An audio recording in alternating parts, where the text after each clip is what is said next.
Alinsunod sa proklamasyon bilang 1041, ang University of Southern Mindanao Kidapawan City Campus ay nagdiwang ng isang palatuntunan para sa taunang selebrasyon ng Buwan ng Wika upang ipagdiwang ang kulturang Pilipino at ang wikang pambansa.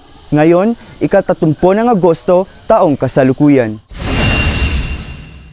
Sa temang Filipino, Wikang Mapagpalaya, naging sentro ng selebrasyon ng isang programa kung saan binigyang diin ng panauhing pandangal na si Binibining Christine May A. Soliva ang papel ng wika bilang instrumento sa pagkamit ng kalayaan at pag-unlad ng mga Pilipino. Dagdag pa rito, tampok din ang iba't ibang patimpalak sa panliterary gaya ng pagsulat ng sanaysay, paggawa ng poster at slogan at iba pa na sumubok sa talino at lawak ng pag-iisip ng mga kalahok. Kaugnay nito, sinukat ang kanilang lakas at husay sa laro ng lahi kung saan nagpaligsahan ang mga mag-aaral sa paghuli ng manok, karera sa kadang-kadang, sack race, patintero, basketball ng lahi, at iba pa na nagpaaliw at nagpasigla sa mga manonood.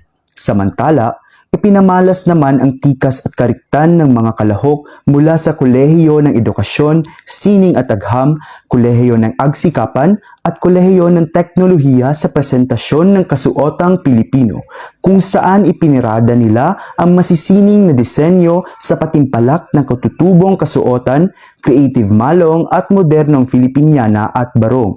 Sinubok din ang husay ng mga mag-aaral sa pag-awit ng Original Filipino Music o OPM at sa sinilikha, kung saan inexhibit ang mga orihinal nilang gawang sining na nag-iwan ng taos-pusong aral at kwento. Sa kabuuan, sa pangunguna at kolektibong inisyatiba ng Samahan ng Kabataang Makabansa ng USM-KCC, naging matagumpay ang selebrasyon sa layunin nitong magbigay ng kamalayan at apresasyon sa wikang Filipino bilang medium tungo sa liberasyon at bagong pananaw sa ating sariling wika at kultura. Upholding #responsible journalism while making difference beyond words. Maligayang pagdiriwang ng Buwan ng Wikang Pambansa. Ako si Paul Jesner Baisak at ito ang today's Blazing Update.